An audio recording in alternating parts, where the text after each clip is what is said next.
अल्लाह, सुभान अल्लाह, क्या कारीगरी है।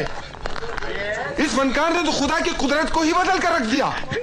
इस कारीगर को हम 5 लाख नहीं 50 लाख देंगे। और मेरे प्यारे दोस्तों, क्या हालचाल, सब मजे में? और अगर नहीं भी हैं तो कोई बात नहीं, इस वीडियो को देखकर हो जाएंगे, क्योंकि आज की इस वीडियो में हम आपको कारीगरों और कुछ बेवकूफ़ों के ऐसे बेवकूफ़ी भरे कारनामे दिखाएंगे जिनको देखकर आपका भी हंसते हंसते पेट दर्द हो जाएगा। लेकिन बॉस, इसके लिए आपको वीडियो को पूरा अंत तक देखना होगा, क्योंकि लास्ट में तो और भी ज़्यादा मज़ा आएगा। तो चलिए फिर बिना टाइम वेस्ट किए शुरू करें हम आज की इस मज़ेदार वीडियो को। दोस्तों, अभी के टाइम पर लगभग सभी लोग अपने घरों में सीट टॉयलेट ही बनवा रहे हैं। अब यही बात सोचकर ये भाई साहब भी सीट टॉयलेट ले आए, लेकिन इन्होंने जिस मिस्त्री से टॉयलेट बनवाया वो कुछ ज्यादा ही दिमागदार निकला और उसने ऐसा टॉयलेट बना दिया। अब इस टॉयलेट को देखकर तो मकान मालिक पर खून सवार है, लेकिन मिस्त्री फरार है।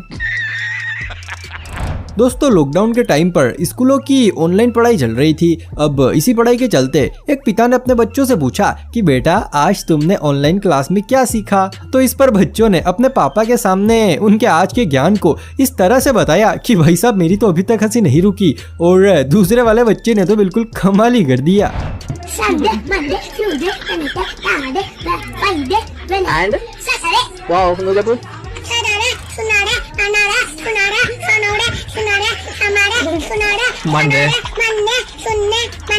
इस बच्चे को देखकर तो थोड़ा बहुत मैं भी सीख गया हूँ। शटरडे, शुनडे, मनडे, शुनाडे, शोनुडे। बस लायक है क्या?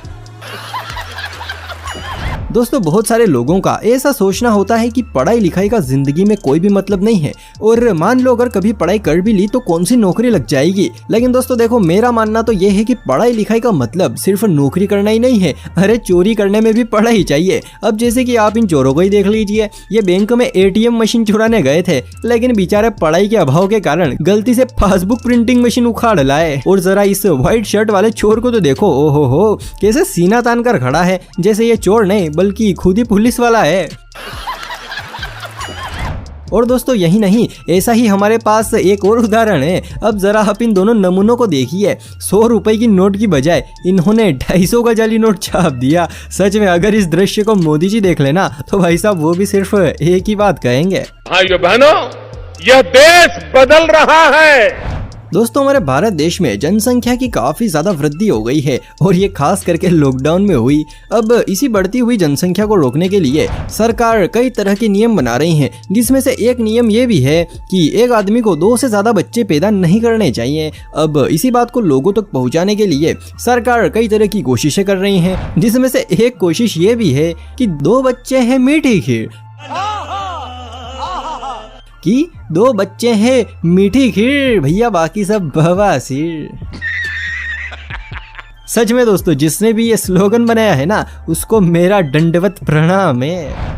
दोस्तों, भारत की आधी से भी ज्यादा सड़कें ऐसी हैं जिन पर गड्ढे पड़े हुए हैं, लेकिन फिर भी नगर निगम उन पर तनिक भी ध्यान नहीं देता। अब इसी चीज से परेशान होकर इन लोगों ने एक दिमाग लगाया और जहां जहां भी गड्ढे थे वहां पर पेड़ लगाने शुरू कर दिए। भाई, अब तो सड़कों पर भी फल लगेंगे, लेकिन मेरे ख्याल से इन फलों पर भी सरकार का ही राज होगा। अगर वीडियो देखकर थोड़ा सा भी मजा आ रहा हो तो भैया साथ में लाइक भी करते रहना। चलिए दोस्तों, ये सब तो चलता रहेगा, लेकिन मैं आपसे एक बहुत ही सरल या फिर आप इसे कठिन समझे, जो भी है वो सवाल पूछना चाहता हूँ। आप इस इमेज को बड़े ही ध्यान से देखिए और कमेंट में मुझे बताइए कि आखिर इस इमेज में मिस्टेक क्या है। अगर आपने मिस्टेक जो बता दी ना, तो भाई समझो मेरी नज़र में आप दुनिया के सबसे दिमागदार आदमी हो। तो जल्दी से मिस्टेक ढूंढकर कमेंट में बताइए। दोस्तों, एक और सरकार अपने स्वच्छ भारत मिशन के तहत लोगों के घरों में शौचालय बनवा रही हैं, और दूसरी ओर ये महान लोग शौचालय का ऐसे इस्तेमाल कर रहे हैं। भई, अब शौचालय में दुकान कौन लगाता है? हमारे यहाँ ऐसा ही होता है। दोस्तों, RCC रोड अक्सर बनाने के कुछ ही सालों बाद बीच में से फट जाते हैं। खैर, अब तो ऐसा नहीं होता है क्योंकि ठेकेदार सड़कों के बीच में कट लगाने लगे हैं, लेकिन पहले अक्सर ऐसा ही होता था। जैसे कि अब आप इस सड़क को ही देख लीजिए, यहाँ पर यह सड़क फट गई थी तो फिर क्या, किसी तेजस्वी पुरुष ने आकर इसको टेप से चिपका दिया। वाह भाई, मानना पड़ेगा, क्या दिमाग लगाया है। अब तो ये सड़क भी अमर हो गई। दोस्तों आपको पता हो तो सड़कों के दाएं बाएं और बीच में सफेद कलर की पट्टियां बनाई जाती हैं ताकि रात को वाहन चलाते हुए लोगों को अपनी सही साइड का पता चल जाए। लेकिन दोस्तों जरा आप इस सड़क को देखिए, भाई सड़क पर पट्टी बनाने वाले मजदूर के पास इतना सा भी टाइम नहीं था कि वो इस डाली को हटा दे। लेकिन चलो कोई ना, इसी बहाने सड़क पर डिजाइन तो बनी।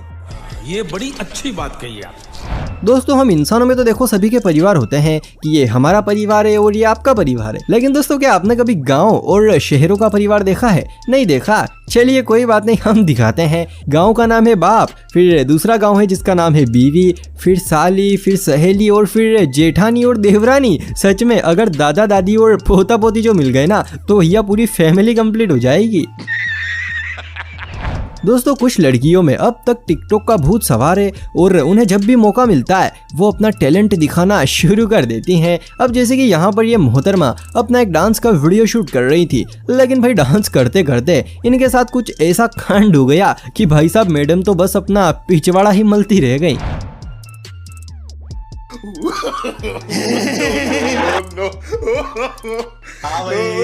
कैसी लगी? आगे स्वाद।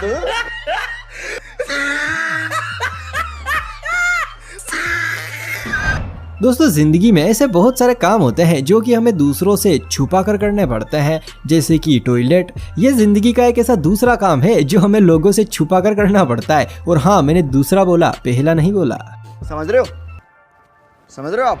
लेकिन दोस्तों जरा आप इस नज़ारे को देखिए। अरे जिंदगी का सबसे महत्वपूर्ण और छिपा कर करने वाला काम ये खुले में कर रहे हैं, और वो भी सीढ़ियों के बीचों बीच में। अरे भाई साहब ये टॉयलेट है, टॉयलेट कोई भगवान का मंदिर नहीं है जो खुला रख रखा है।